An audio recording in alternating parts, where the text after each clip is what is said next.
विद्यार्थी मित्रांनो, आपण पाठीमागच्या तासाला नागरी सहकारी बँकांची कार्य अभ्यासली होती. त्या कार्यामध्ये आपण वेगवेगळ्या प्रकारची कार्य पाहिली. ठेवी स्वीकारणे, कर्ज देणे,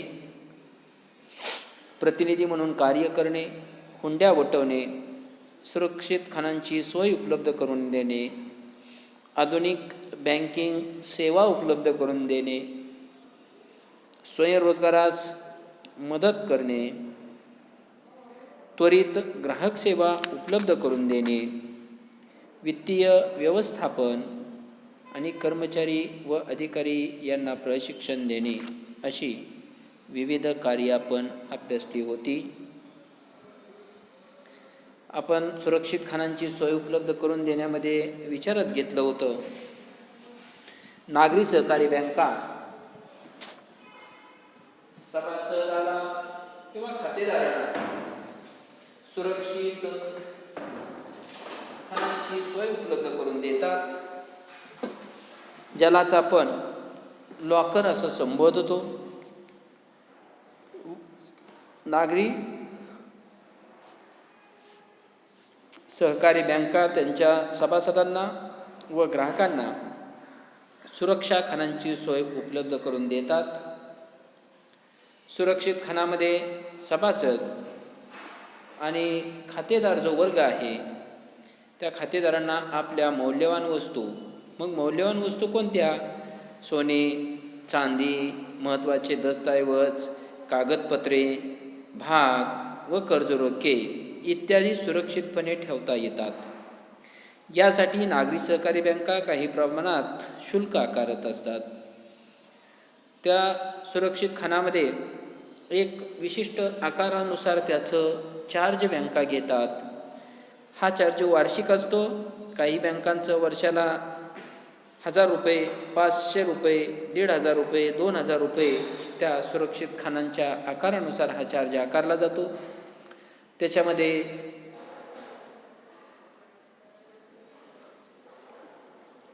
त्या सुरक्षित खानाला 2 चाव्या असतात. त्यातील एक चावी बँकेच्या अधिकाऱ्याकडे असते आणि एक चावी आपल्याकडे दिली जाते. ॲट ए टाईम एका वेळेस दोन्ही चाव्या ज्या वेळेस लावल्या जातात खानाला, त्याच वेळेस ते लॉकर उघडलं जातं. तो अधिकारी त्या रजिस्टरमध्ये नोंद करतो. आपण गेल्यानंतर त्या रजिस्टरला नोंद करून आपल्याबरोबर तो अधिकारी येतो आणि अधिकारी काय करतो तर त्याच्याकडची चावी लावतो. आपल्याकडची आपण चावी लावल्यानंतर ते लॉकर उघडलं जातं. म्हणजे बँकेकडे असणाऱ्या एका चावीमुळेही लॉकर उघडलं जात नाही आणि आपल्याकडे असणाऱ्या एका चावी लावूनही लॉकर उघडलं जात नाही. एका वेळेस दोन्ही चाव्या त्या लॉकरला लावल्यानंतरच लॉकर उघडलं जातं. तो अधिकारी लॉकर उघडून तो निघून जातो आणि आपण आपल्या जवळच्या वस्तू त्या लॉकरमध्ये ठेवू शकतो. लॉकरमधल्या वस्तू आपण काढून घेऊ शकतो. ज्यावेळेस लॉकर बंद करायचं असतं त्यावेळेस मात्र लॉकर आपल्याकडे असणाऱ्या एका चावीमुळेच बंद होतं. त्यामुळं अशा सेवा नागरी सहकारी बँका उपलब्ध करून देतात. त्यानंतर आधुनिक बँकिंग सेवा उपलब्ध करून देतात असं आपण म्हटलं होतं. मग त्याच्यामध्ये काय काय दिलं जातं तर ATMची सेवा उपलब्ध करून दिली जाते. काही नागरी सहकारी बँका खातेदारांना ATM सेवा उपलब्ध करून देतात. ATM, ए म्हणजे ॲटोमॅटिक, T म्हणजे ट्रेलर आणि M म्हणजे मशीन. म्हणजे 24 तास बँकेकडून आपणाला ATM सुविधा उपलब्ध करून दिली जातात. महत्त्वाची बाजारपेठ, ST बस किंवा महत्त्वाच्या ठिकाणी अशी ATM सुविधा केंद्र बँका त्या ठिकाणी उभारत असतात. आणि अशी बस स्थानके, रेल्वे स्टेशन किंवा बाजारपेठ या ठिकाणी अशा ATMची सुविधा बँकेकडून उपलब्ध करून दिली जाते. त्याचबरोबर core banking, mobile banking, internet banking, credit card, debit card इत्यादी सेवाही या बँकेमार्फत उपलब्ध करून दिल्या जातात. त्याचबरोबर स्वयंरोजगाराला मदत होते हाही भाग आपण पाहिला होता. शहरी व निमशहरी भागात स्वयंरोजगार करणाऱ्या व्यक्तींना नागरी सहकारी ज्या बँका असतात त्या बँका कर्ज पुरवठा करण्याचं काम त्या ठिकाणी करत असतात. यंत्र दुरुस्ती करणं असेल, सुट्ट्या यंत्राच्या भागांची खरेदी करणं असेल, त्याचबरोबर वाहन चालक इत्यादींना कर्ज पुरवठा या बँकेकडून उपलब्ध करून दिला जातो. अशा वेगवेगळ्या प्रकारच्या सुविधा नागरी सहकारी बँकेमार्फत आपणास उपलब्ध करून दिल्या जातात. याच्यानंतर पुढचा भाग आज आपण पाहणार आहोत तो म्हणजे नागरी सहकारी बँकांच्या समस्या, problems of urban cooperative banks. आता नागरी सहकारी बँकांचं कार्यक्षेत्र आपण पाहिलं होतं. एका शहरापुरते मर्यादित या नागरी सहकारी बँकांचं कार्यक्षेत्र असतं. आणि नागरी सहकारी बँका काय करतात, शहरी आणि निमशहरी लोकांकडून ठेवी गोळा करून त्यांना वैयक्तिक तारणावर विविध कारणांसाठी कर्ज पुरवठा या बँका करत असतात. म्हणजेच एका शहरापुरतं कार्यक्षेत्र मर्यादित असणाऱ्या ज्या नागरी सहकारी बँका असतात त्या नागरी सहकारी बँका ठेवी स्वीकारण्याबरोबरच कर्ज देण्याचेही महत्त्वाचं काम त्या ठिकाणी पार पाडत असतात. आणि शहरी आणि निमशहरी लोकांकडून या बँका ठेवी गोळा करतात आणि त्यांना वैयक्तिक तारणावर विविध कारणासाठी कर्ज पुरवठा करणाऱ्या ज्या नागरी सहकारी बँका आहेत त्या बँकांमध्ये पुढील काही दोष दिसून येतात. आता त्यातलं चार्ट पहा विद्यार्थ्यांनो. चार्टमध्ये बघा, डावीकडं 5 समस्या दिलेल्या आहेत, उजवीकडं 5 समस्या दिलेल्या आहेत. अशा एकत्रित नागरी सहकारी बँकांमध्ये 10 समस्या दिसून येतात. आता त्यातली पहिली जी समस्या आहे ती म्हणजे अनुत्पादक कर्जावर भर. नागरी सहकारी बँकांनी उत्पादक कार्यासाठी मोठ्या प्रमाणात कर्ज वाटप करावे अशी अपेक्षा नागरी सहकारी बँकांकडून असते. परंतु या नागरी सहकारी बँका काय करतात, घर बांधणीसाठी, वाहन खरेदी करण्यासाठी, फर्निचर खरेदी करण्यासाठी, TV खरेदी करण्यासाठी, वॉशिंग मशीन आणि संगणक यांची खरेदी करण्यासाठी, इतर अनुत्पादक कार्यासाठीच मोठ्या प्रमाणात या बँका कर्ज पुरवठा करताना दिसून येतात. म्हणजे नागरी सहकारी बँकांकडून अपेक्षा अशी असते की नागरी सहकारी बँकांनी फक्त उत्पादक बाबीसाठीच कर्ज पुरवठा करावा. म्हणजे शहरी भागामधील जो काही व्यापारी वर्ग आहे, जो काही कारागीर वर्ग आहे, लहान व्यावसायिक वर्ग आहे, अशा वर्गांनाच कर्ज पुरवठा करण्याचं काम या नागरी सहकारी बँकांनं करावं अशी अपेक्षा असते. पण बऱ्याच वेळा नागरी सहकारी बँकांकडून उत्पादक बाबीसाठी कर्ज पुरवठा करण्याऐवजी अनुत्पादक बाबींसाठी कर्ज पुरवठा करण्यावर या बँका अधिक भर देताना दिसून येतात. त्यामुळं कर्ज वसुलीचा मोठा प्रश्न या बँकांमध्ये निर्माण होत असतो. दुसरी जी समस्या आहे ती म्हणजे प्रशिक्षणाचा अभाव. आता नागरी सहकारी बँकेमध्ये जो कर्मचारी वर्ग नेमलेला असतो हा कर्मचारी वर्गांना फारसे प्रशिक्षित झालेले नसतात. कर्मचारी वर्गांना बँकिंग व्यवहारांची पुरेशी माहिती त्यांना नसते. बँकिंग क्षेत्रामध्ये जे नवनवीन होणारे बदल असतात ते बदल नागरी सहकारी बँकांतील कर्मचाऱ्यांना ते माहीत नसतात. जो कर्मचारी वर्ग आहे बँकेमधील तो प्रशिक्षणाकरिता कार्यशाळा असेल, शिबिरे असेल यांचं आयोजन करण्यात या बँकांना फारशा यशस्वी होताना दिसत नाहीत. म्हणजेच कार्यशाळा प्रशिक्षणासाठी कार्यशाळा आयोजित करणे, शिबिरे आयोजित करणे यामध्ये या बँका अयशस्वी झालेले आपल्याला दिसून येतात. या बँकांकडे पुरेसे भांडवल उपलब्ध नसल्यामुळे प्रशिक्षणाची सोय या नागरी सहकारी बँका उपलब्ध करून देऊ शकत नाहीत. त्यामुळे बँकेच्या दैनंदिन कामकाजावर त्याचा फार विपरीत परिणाम होताना दिसून येतो. त्यानंतर पुढची समस्या जी आहे ती म्हणजे अपुरा निधी. नागरी सहकारी बँकेचे कार्यक्षेत्र हे एका शहरापुरते मर्यादित असते. त्यामुळं बँकेची सभासद संख्या जी असते ही सभासद संख्या फारशी नसते. सभासद संख्या या बँकांची कमी असल्यामुळं भांडवल असेल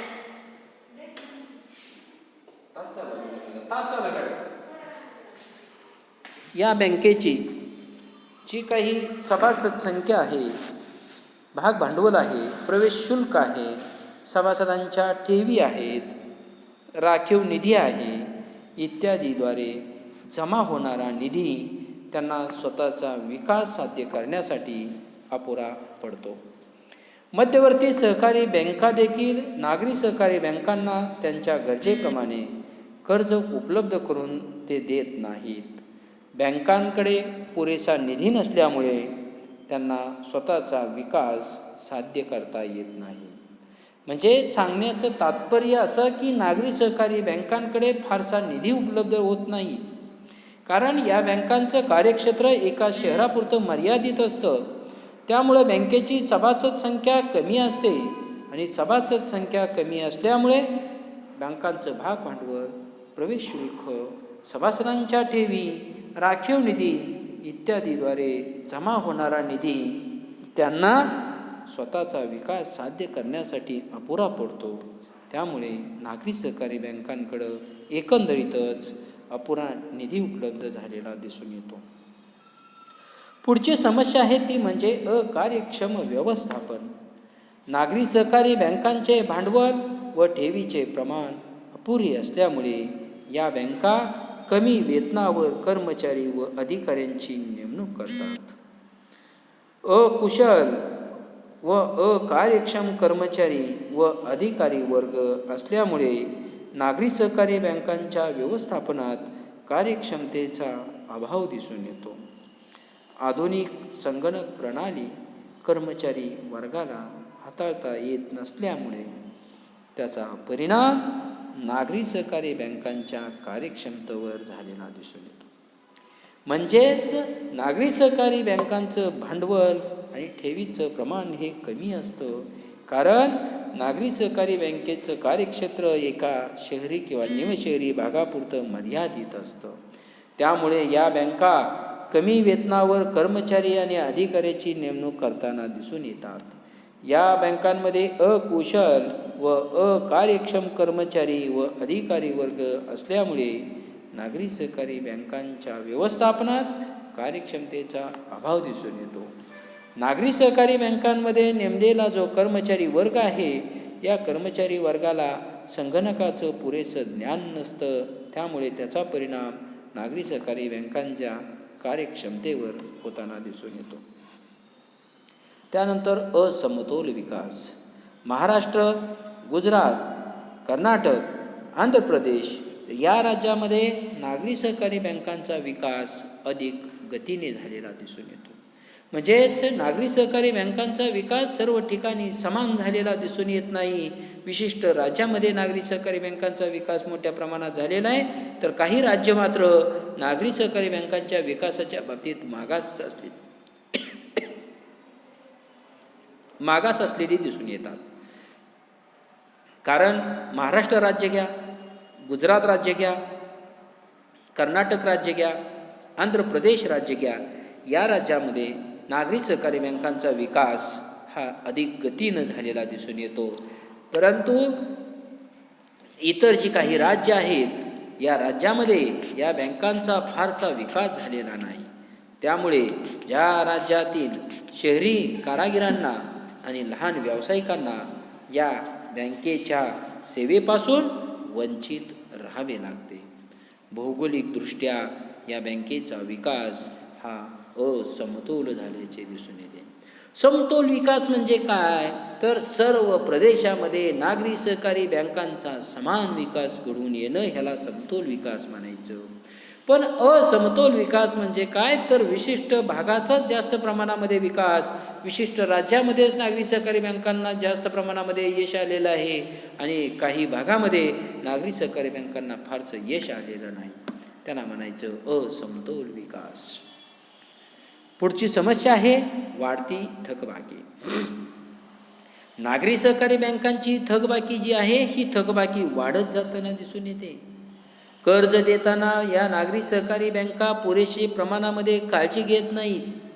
अनुत्पादक कार्यासाठी मोठ्या प्रमाणामध्ये कर्ज देतात. उदाहरणार्थ, घरबांधणी करायची, वाहन खरेदी करायचं आहे, फर्निचर खरेदी करायचं आहे, टी व्ही खरेदी करायची, वॉशिंग मशीन, संगणक यासारख्या बाबींची खरेदी करण्यासाठी नागरी सहकारी बँका मोठ्या प्रमाणामध्ये कर्ज वाटप करतात. पण उत्पादक बाबीसाठी कर्ज वाटप करताना या बँका फारसं काळजी घेत नाहीत. त्यामुळं अनुत्पादक कर्जावर या बँका मोठ्या प्रमाणामध्ये भर देतात. कर्ज वापराकडे दुर्लक्ष करतात. कर्ज वसुलीची अपुरी यंत्रणा या बँकांकडे असते. त्यामुळे या बँका फार मोठ्या प्रमाणामध्ये अडचणीत येतात आणि एकंदरीतच या बँकांची थकबाकी जी आहे, ही थकबाकी वाढत जाते. राजकीय दबावामुळे सुद्धा कर्ज वसुलीमध्ये अनेक अडचणी निर्माण होतात. राजकीय दबावामुळे कर्ज वसुली करणं अडचणीचं ठरतं. त्यामुळे थकबाकीचं प्रमाण वाढत जाताना दिसून येतं. पुढची समस्या आहे सदोष कर्ज धोरण. नागरी सहकारी बँकांचं कर्ज धोरण सदोष असतं. कर्ज वाटपासंबंधीचे निर्णय संचालक मंडळ घेत असतं. सभासदांनी निवडून दिलेल्या प्रतिनिधीच्या समूहाला संचालक मंडळ असं म्हणतात. हे आपण पाठीमागच्या भागामध्ये पाहिलेलं आहे. विद्यार्थ्यांनो, नागरी सहकारी बँका असू द्या किंवा कोणतीही सहकारी संस्था असू द्या, या सहकारी संस्थांचे खरे मालक हे सभासद असतात. सभासद काय करतात? तर आपलं प्रतिनिधी त्या ठिकाणी निवडतात आणि हे जे सगळे प्रतिनिधी असतात, या प्रतिनिधीचा जो समूह असतो, त्या समूहाला संचालक मंडळ असं म्हटलं जातं. आणि या नागरी सहकारी बँकांचं कर्ज धोरण आहे किंवा कर्ज वाटपाची पद्धत आहे, ही कर्ज वाटपाची पद्धत चुकीची आहे. कारण नागरी सहकारी बँकांचे कर्ज धोरण सदोष आहे. कर्ज वाटपासंबंधीचे निर्णय संचालक मंडळ घेत असतं. कर्ज मागणी, अर्जाची छाननी, कर्जाचा वापर, कर्ज परत करण्याची क्षमता इत्यादी गोष्टीचा विचार न करता नागरी सहकारी बँका संचालकाच्या दबावामुळे अपात्र व्यक्तींना कर्ज देत असतात. ना विलाजानं त्यांचं कर्ज वाटपाचं प्रमाण वाढत जातं. कर्ज तारण नियमांचं पालन नागरी सहकारी बँकेकडून केलं जात नाही. त्यामुळं बँका आर्थिक अडचणीमध्ये आल्याच्या आपणास लक्षात येतात. म्हणजे कर्ज वाटपासंबंधीचे जे निर्णय आहेत, हे निर्णय संचालक मंडळच घेत असतं आणि संचालक मंडळ जे असतं हे राजकीय पुढाऱ्यांचं असतं आणि ते काय करतात? आपल्या रिलेटिव्ह व्यक्तींनाच त्या ठिकाणी कर्ज वाटप करत असतात आणि या संचालकाच्या दबावामुळे अपात्र व्यक्तीला कर्ज वाटलं जातं. त्यामुळं व्यापारी बँकाप्रमाणे नाही तर नागरी सहकारी बँकाचं कर्ज वाटप हे सदोष असलेलं दिसून येतं. त्यानंतर पुढची समस्या आहे ती म्हणजे दुहेरी नियंत्रण. नागरी सहकारी बँका ज्या असतात, या नागरी सहकारी बँका रिझर्व्ह बँक ऑफ इंडिया आणि सहकार खाते संयुक्तपणे नागरी सहकारी बँकांवर नियंत्रण ठेवत असतात. म्हणजे नागरी सहकारी बँकावर एका बाजूनं रिझर्व्ह बँक ऑफ इंडियाचं नियंत्रण असतं आणि दुसऱ्या बाजूनं राज्य सरकारचं सहकार खात्याचं नियंत्रण असतं. व्यवस्थापनाच्या दृष्टीने हे दुहेरी नियंत्रण हे योग्य ठरत नाही. तर हे दुहेरी नियंत्रण जे आहे, हे नियंत्रण अडचणीचं ठरतं. बँकेला नवीन शाखा विस्तार करावयाच्या झाल्या, गुंतवणुकीत वाढ करावयाची झाली, कर्ज वसुली करावयाची झाली, तरी रिझर्व्ह बँक व सहकार खाते यापैकी कोणाच्या निर्णयाची अंमलबजावणी करायची, असा प्रश्न रिझर्व्ह बँकेच्या आणि सहकार खात्याच्या प्रश्नाच्या समोर नागरी सहकारी बँकांना जावं लागतं. कारण एका बाजूला नागरी सहकारी बँकांवर मध्यवर्ती बँकेचं नियंत्रण आणि दुसऱ्या बाजूला नागरी सहकारी बँकांवर सहकार खात्याचं नियंत्रण. त्यामुळं कोणाच्या नियंत्रणाखाली कामकाज करायचं या बाबतीमध्ये नागरी सहकारी बँकांना बऱ्याच वेळा अडचणींना सामोरं जावं लागतं. म्हणजेच नागरी सहकारी बँकांवर हे जे दुहेरी नियंत्रण आहे हे दुहेरी नियंत्रण योग्य नाही. दुहेरी नियंत्रणामध्ये नागरी सहकारी बँकांच्या प्रगतीमध्ये अनेक अडचणी येताना दिसून येतात. त्यानंतर पुढची समस्या आहे राजकीय हस्तक्षेप. नागरी सहकारी बँका ज्या असतात या नागरी सहकारी बँका या राजकीय पुढाऱ्यांच्या जास्त प्रमाणामध्ये असतात आणि ज्या राजकीय व्यक्तीशी संबंधित असतात त्या व्यक्तीकडून या बँकांच्या कामकाजामध्ये नेहमीच हस्तक्षेप होत असतो. नागरी सहकारी बँकांमध्ये नोकर भरती करणं असेल, या बँकांमध्ये कर्ज वितरण असेल किंवा कर्ज वसुली असेल इत्यादी बाबतीत या राजकीय व्यक्तींचा हस्तक्षेप मोठ्या प्रमाणामध्ये वाढताना दिसून येतो. त्यामुळे या बँका आर्थिकदृष्ट्या अडचणीत आल्याचे आपणाला दिसून येतात. म्हणजेच नागरी सहकारी बँका ज्या राजकीय व्यक्तीशी संबंधित असतात त्या व्यक्तीकडून या बँकांच्या कामकाजामध्ये नोकर भरती करणं असेल, कर्ज वितरण असेल, कर्ज वसुली असेल इत्यादी बाबतीत या व्यक्तींचा हस्तक्षेप मोठ्या प्रमाणामध्ये होताना दिसून येतो. त्यामुळे या बँका आर्थिकदृष्ट्या अडचणीत आल्या आहेत. आणि नागरी सहकारी बँकांची शेवटची समस्या आहे विद्यार्थ्यांनो आधुनिक बँकिंग सुविधांचा अभाव. नागरी सहकारी बँकाकडे स्वतःचा निधी अपुरा असल्यामुळे त्या आर्थिकदृष्ट्या डबघाईस आलेल्या दिसून येतात. राष्ट्रीयकृत बँका व व्यापारी बँकाप्रमाणे आपल्या ग्राहकांना आधुनिक बँकिंग सुविधा उपलब्ध करून देऊ शकत नाहीत. त्यामुळे ग्राहकांची संख्या कमी होताना दिसून येते. म्हणजेच व्यापारी बँका असू द्या, राष्ट्रीयकृत बँका असू द्या, ज्याप्रमाणे आधुनिक बँकिंग सुविधा उपलब्ध करून देतात त्याप्रमाणे नागरी सहकारी बँका आधुनिक प्रकारच्या बँकिंग सुविधा उपलब्ध करून देण्यामध्ये फारशा यशस्वी झालेल्या दिसून येत नाहीत. त्यामुळे नागरी सहकारी बँकांच्या कामकाजामध्ये आणि एकंदरीतच कार्यामध्ये अनेक अडथळे निर्माण होतात. त्यामुळं नागरी सहकारी बँकांची प्रगती मंदावते. कर्ज वाटपातील गैरव्यवहार, आर्थिक घोटाळे, वाढती थकबाकी, संचालकाची मनमानी या अनेक कारणामुळे नागरी सहकारी बँकिंग क्षेत्र अडचणीत आलं आहे. ठेवीदार आणि सामान्य लोकांचा विश्वास नागरी सहकारी बँकेने संपादन करून आपली कार्य जर व्यवस्थितपणे पार पाडली तर नागरी सहकारी बँका या यशस्वी होताना दिसून येतील. अन्यथा नागरी सहकारी बँका ह्या यशस्वी होणार नाहीत हे आपल्याला या ठिकाणी मान्य करावं लागेल. कारण नागरी सहकारी बँकांच्या कर्ज वाटपामध्ये बऱ्याच वेळा गैरव्यवहार होताना दिसून येतो. नागरी सहकारी बँकेमध्ये आर्थिक घोटाळे होत आहेत. याचबरोबर या बँकांमध्ये थकबाकीचं प्रमाण वाढतंय आणि संचालकाचं मनमानी कारभार या बँकांमध्ये मोठ्या प्रमाणामध्ये होतोय. त्यामुळे सहकारी बँकिंग क्षेत्र अडचणीत आल्याचं आपणास लक्षात येतंय. म्हणून नागरी सहकारी बँकांनी जर समजा या समस्या दूर केल्या तर आपोआपच नागरी सहकारी बँका या प्रगतीपथावर येतील. अन्यथा नागरी सहकारी बँका प्रगतीपथावर येणार नाहीत. तर विद्यार्थ्यांनो आज या ठिकाणी नागरी सहकारी बँकांच्या ज्या समस्या आहेत त्या समस्या आज आपण अभ्यासलेल्या आहेत. आपण पुढच्या तासाला नागरी सहकारी बँकांच्या ज्या समस्या आहेत त्या समस्या दूर करण्यासाठी आपण काय केलं पाहिजे, कोणते उपाय योजले पाहिजेत त्याचा आपण पुढच्या तासाला विचार करणार आहोत. म्हणजे त्या समस्यावरील उपाय पाहिल्यानंतर आपलं जे सहकाराचं जे तुम्हाला सांगतो जे प्रकरण होतं आपलं कितवं होतं नागरी सहकारी बँका 6वं प्रकरण होतं ते प्रकरण या ठिकाणी संपेल आणि आपण पुन्हा परत हा भाग संपल्यानंतर जिल्हा मध्यवर्ती सहकारी बँकेचा भाग पाहणार आहोत. तर पुढच्या तासाला आपण नागरी सहकारी बँकांच्या समस्यावरील उपाय विचारात घेऊया. धन्यवाद.